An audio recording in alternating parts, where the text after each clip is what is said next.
Hello and welcome. I am Scrapper Lock, and this is City of Heroes. We are with Mister Eclipse, who has just hit level 24, 65,000 XP to go to get to level 25, and we got a new power.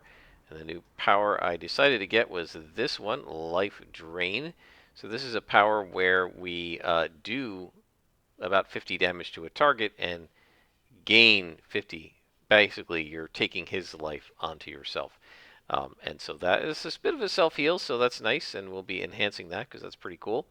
Um, one of the things I did want to comment on, so in one of the videos, the level 21 video, Mark Turnell, I think, or Tumel, Turnell, I think. Sorry, hard to read on tiny font. Um, from YouTube asked about this, and I just wanted to explain. This is the way things worked originally in City of Heroes. Sometimes it seems to work this way, sometimes it doesn't. I feel like the old context still sort of work this way. Some of the newer contexts are a little different, but the way it originally worked is that when you first started talking to a contact, you had to go to the contact. You did not have their phone number to call. You had to go straight to them like we would have to do with Joseph Keller. And you built up reputation with that contact, and the bar filled in. And what happened is that when you were, there were two little hash marks on these bars. You see them there and there. And these hash marks were much further over, especially the first one. You had to build enough rep with the contact to get to the first hash mark. At that point, the contact would give you their phone number. Then you had to keep doing basically grinding missions to get to the second hash mark, and at that point, they would give you the mission that triggered the story arc, and then you'd be on their story arc. Now, obviously, that has been changed because Amanda Loomis, I've got her story arc, and we haven't gotten to the second tick yet, right? So some of this depends on the contacts. The newer contacts, they started giving you the phone earlier, and some contacts had multiple story arcs. So first tick would be story arc 1, second tick would be story arc 2, that kind of thing. Most of the time now, at least on Homecoming, you get the phone number after doing a single mission. And I think you get the story arc after you get to the first tick. Sometimes you get it right from the first mission. Don't know what the second tick is here anymore, right? Except in a few cases, I had to get to the second tick to get the story arc from the contact on the blue side in the last couple times I've played. So I don't know if that's intentional or unintentional. I don't know. If it were me and I were running Homecoming, I would try to make them all work the same way. But it may be that it's not possible to do that. I just don't really know. So since somebody had asked about that, I definitely wanted to go over that so that you could understand like what was originally meant. So if you're not getting a story arc and you think the contact has a story arc to give you, right? This little book means you're on a story arc. Keep going until you get to the next tick, right? If you don't get a story arc from this tick, you're going to have to go to this tick. I think that's still how it works. Most of the time you should be getting a story arc on this tick, but it just depends on how it's programmed. And so we can, I'll keep an eye on when I do Joseph Keller, and I'll report to you what happened. You probably won't see it because I'm not showing every single bit of this character's existence anymore. But I just wanted to explain originally how it worked, because I think I did a long time ago, but since that one poster asked about this and said, gee, I didn't know like what determined whether you get the phone number or not. That's the way it was originally programmed. Now we do have Amanda's phone number, and we're on the story arc of Tsu Ku, and so we're fighting the Tsu, and now we are going to need to bust the gang leaders and their crews. So I feel like I haven't had to worry that much about break freeze, but I think we should grab a couple just in case. One of the things I love about being a Dominator is the sorcerers are really not a big deal. I can just hold them and they can't teleport away, which is super nice. A lot of the one nice thing about the being a Dominator is if you can get the holds and the immobilizes and stuff to work, which usually you can, right? Especially against minions and lieutenants. Some of the really annoying mobs are a lot less annoying. So like the Nervous Spectre demons and stuff, where they hit you and they debuff you and everything. Yeah, one of them gets held, one of them gets mind controlled, the other one gets immobilized, and maybe he can hit me, but that's it. And it just makes it so much easier to deal with because you've got them locked down and they can't actually debuff you or attack you in any way. The teleporting guys, way less annoying. Raider engineers, you can just automatically hold them and um, they can't summon their little force field guys. I mean, yeah, I know there have been times when I've missed one and then he summons, but it is so nice to be able to trap the annoying mobs in their own little hold, and then they can't do their annoying thing. Um, as we go, I do want to talk a little bit about Dungeons and Dragons. I don't talk about it much since I don't play Dungeons and Dragons anymore. And the more information that keeps coming out about the new edition of D&D, which a lot of people are now calling D&D 5.24 because it's 5th edition 2024 update.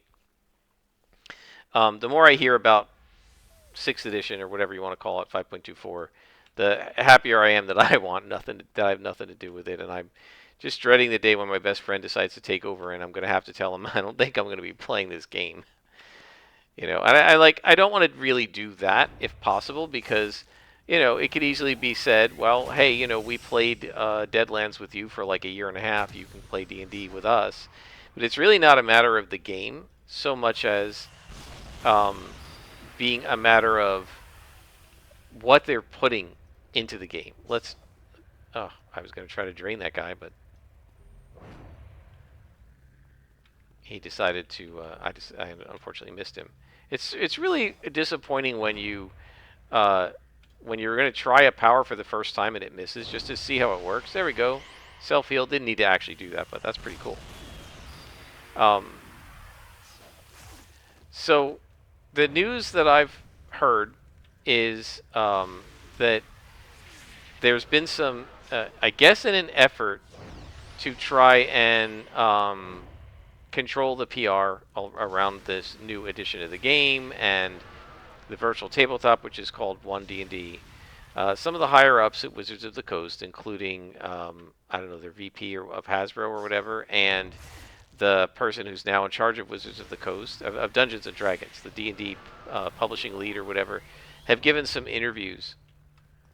And the thing that I wanted to actually point to was the one done by the head of D&D, because it relates to something that I said a long time ago of why D&D was frustrating me, and that has to do with the power creep, right? And what I said in that particular video was that I started talking about Magic the Gathering and how I detested the manipulative practices of Wizards of the Coast whenever they put out a new expansion set in order to kind of force you to buy it. They made sure that there were always a couple of cards that were um, how did the head of D&D put it? They were better, like definitely better. I can't remember the word that she used, but that they're like strictly better than whatever the equivalent was in the previous edition pack, right, or the previous in the base game. And that the way they managed to monetize was, Magic the Gathering was that they kept putting out cards that were quote unquote strictly better, and players of the game had to buy them, right? Because that's the only way to stay competitive. Now, there's nothing competitive in D&D, really. You're not competing against the other players, but players still want to have the cool shiny, right? And if there's something that is strictly better, they're going to want it. And so what she said in this interview was that it was a common practice in Magic the Gathering that in the expansion packs and stuff, they would put in a couple of cards that were strictly better, and the players would want to replace the existing card with the card that was strictly better, right? And what she said was they're planning on doing that with the D&D 2024 rules, right? That's actually something they're intending to do. This is now a core design principle of the new version of 5th edition, which is that they're going to continue to try giving the players options that are quote unquote strictly better to get the players to buy those books. And since she was talking about the core books, it sounds very much like what they're planning to do, and what I guess they have done, I mean, I guess, is to make it so that the character class and race and such options in the 2024 Player's Handbook are strictly better than the 2014 versions of those things that are in the original Player's Handbook for 5th edition from 10 years ago, right? So it looks like, as a planned way of kind of trying to coerce you into buying the new edition that isn't a new edition, right? They're planning purposely to make it so that the the new character classes are quote unquote strictly better, and that's going to make everybody want to buy the books, right? Who wouldn't want to have the thing that's better and more powerful? Now, somebody in the comments of the video that pointed this out said, "Well, look at Xanathar's Guide to Everything and Tasha's Cauldron. Like the race options, feat options, and subclass options in those books were already better. Like, this isn't anything new." And I actually responded and said, yeah, it's nothing new, but this is the first time I'm aware of that the D&D people have admitted that this is a core design goal, right? That it is a core design goal of theirs to make sure that the new versions of things are strictly better than the old versions to get you to buy it, right? I mean, they were already doing it, yes, sure. But I don't know that they admitted they were doing it, But now they have, right? And of course, I knew they were doing it with Magic the Gathering. It's why I stopped buying Magic the Gathering cards and eventually stopped playing, because I saw how transparently manipulative it was. So anyway, I just wanted to mention that as a follow-up on a video I made, a really long time ago. I think it was in one of the Let's Rants with Psyop, my Psionic Stalker.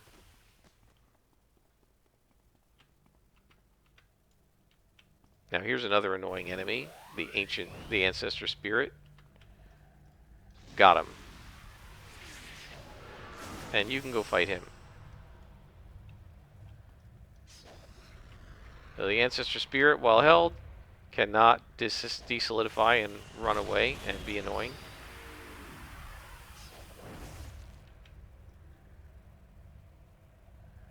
Man, that thing misses a lot. It's missed, what, 2 out of 4 times?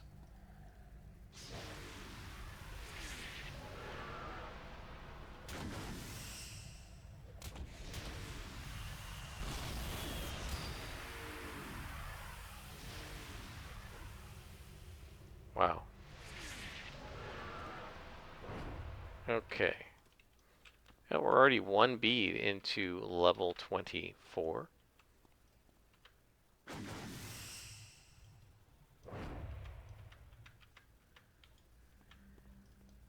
I hear a glowy.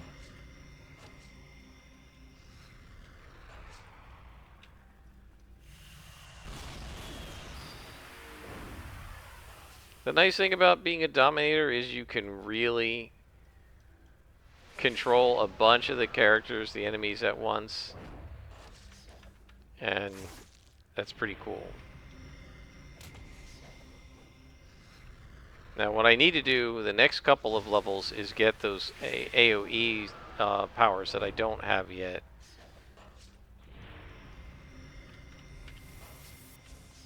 You can turn back to your buddies again.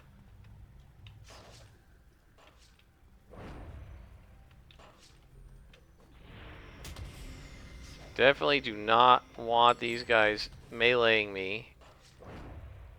And one of the reasons I need to get those other two powers is they're both AoEs.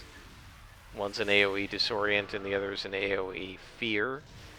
And that would definitely help. And would stop me from having to, like, constantly,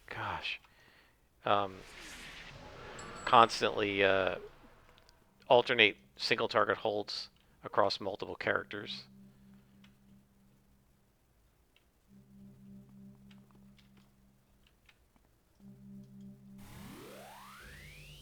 So you may be wondering, why don't you ever see me using the Living Shadows or whatever they are? And the main reason is just that I don't need them, right? Like, it's just not something I need to use a lot. It's a really long recharge, so I usually hold it until I really need it. But I generally don't unless I'm fighting a boss. And even then, I generally don't unless I don't have Domination up.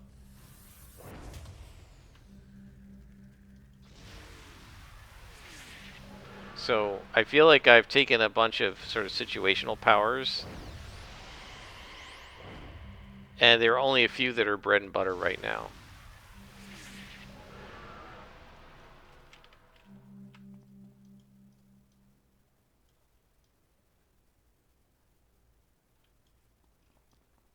Key found. Oh, so there's another whole section that we haven't been to yet. There's nobody else around.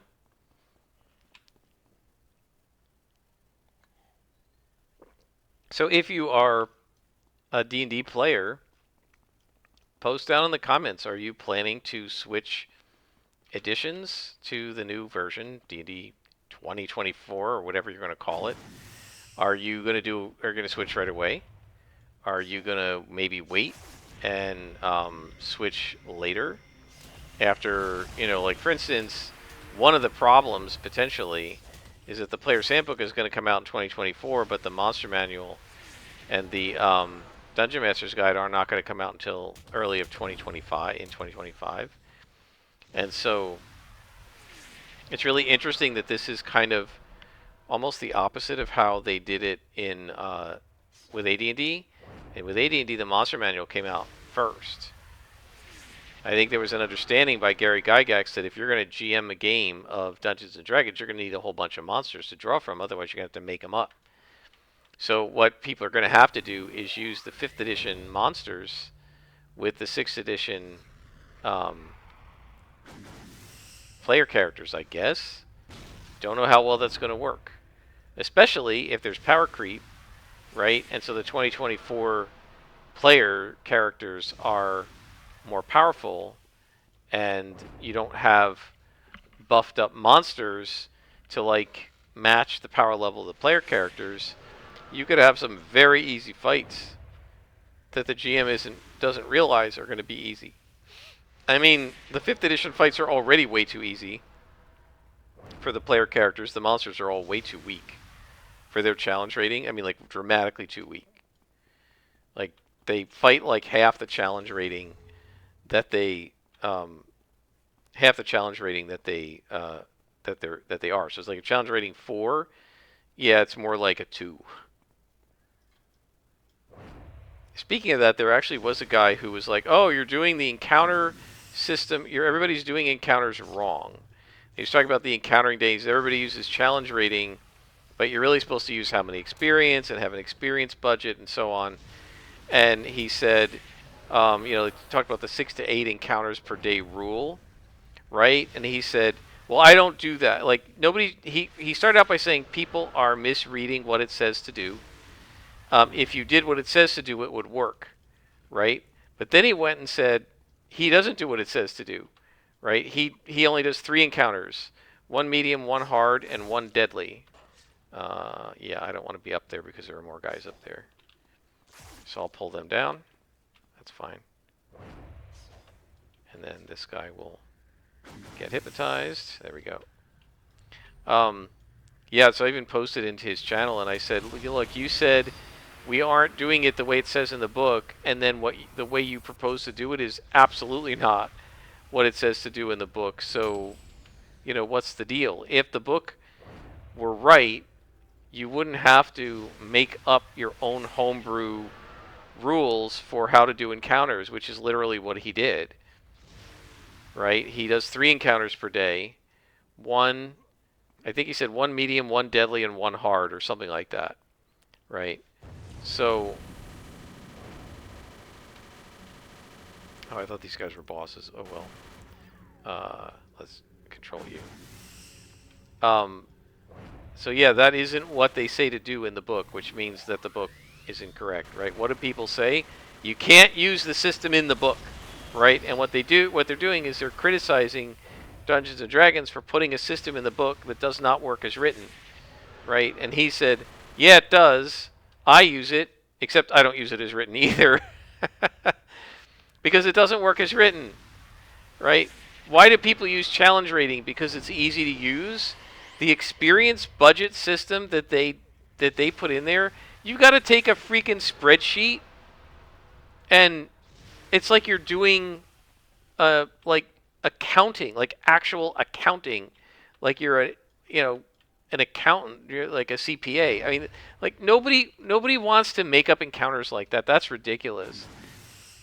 The challenge rating shouldn't be meaningless.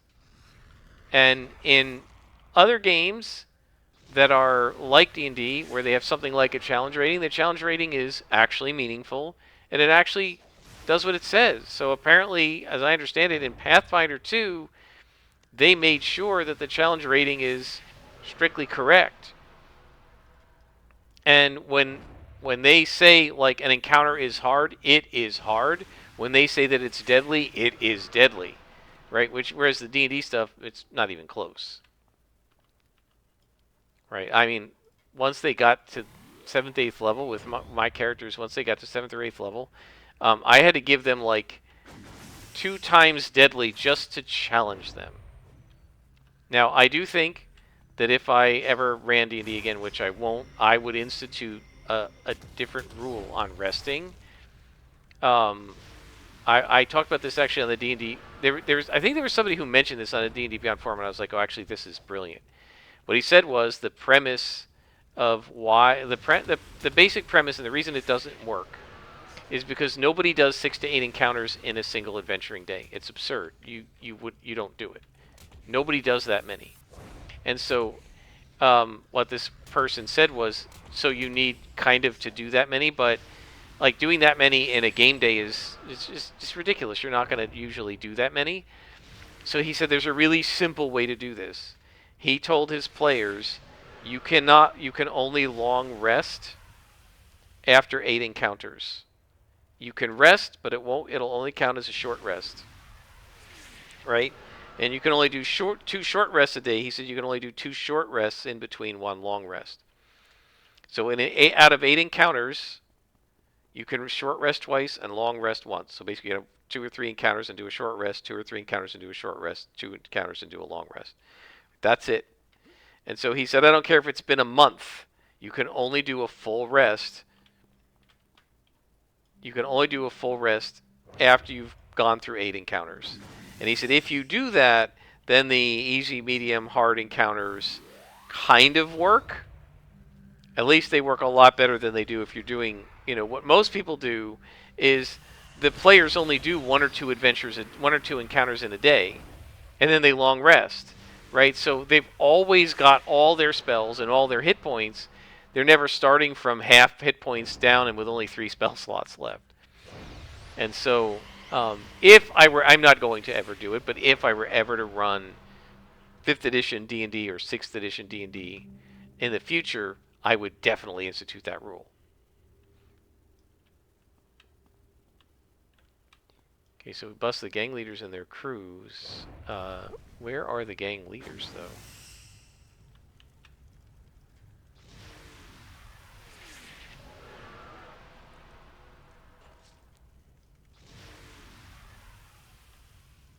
Okay, let's trap this guy.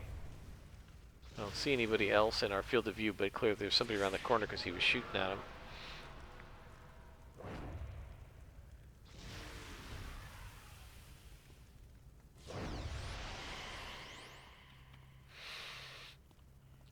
There's only a couple guys left. So I guess the leaders were the sorcerer and the other guy, and these are just the crews. There's no boss? That's weird.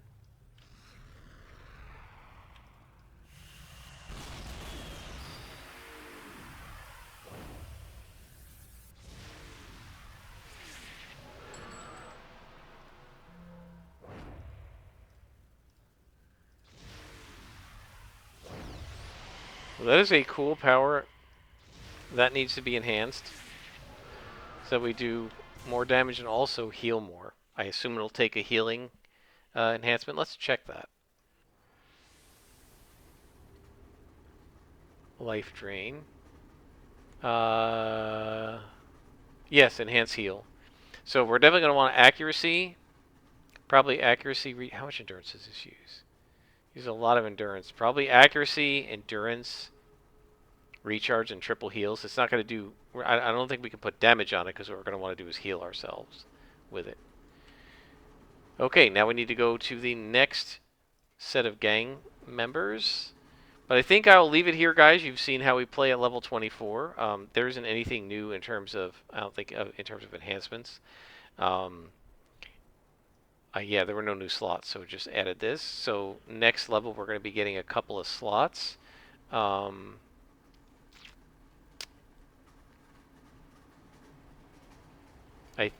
I probably want to do maybe possess, but I also want to do nightfall because this is a really good power.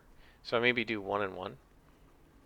And then next level, we're going to probably either get Heart of Darkness, which is the PB AoE Disorient, not as useful. Maybe we'll get this Fearsome Stare. This is our like third cone. So we have a damage cone, an immobilized cone, and a Fearsome Stare.